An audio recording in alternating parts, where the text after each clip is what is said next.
قد حدثنا الشيخ محمود الصواف رحمه الله أنه دعي في من دعي من كبار العلماء لإعادة دفن شهداء أحد من الصحابة رضي الله عنهم.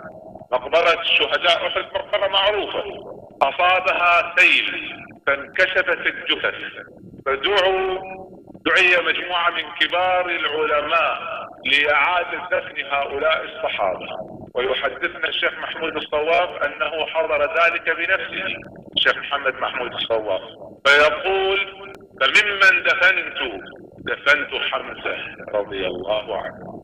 يقول: ضخم الجثة، مقطوع الأنف والأذنين، بطنه مشقوق وقد وضع يده على بطنه. يقول: فلما حركناه ورفعنا يده سال الدم. نعم، هذا مشهود ومعروف. يقول: ودفنته مع من دفنت صحابة النبي. قد حدثنا الشيخ محمود الصواف رحمه الله أنه دعي في من دعي من كبار العلماء لإعادة دفن شهداء أحد من الصحابة رضي الله عنهم.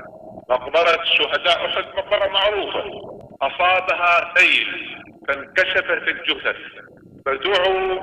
دعي مجموعة من كبار العلماء لإعادة دفن هؤلاء الصحابة.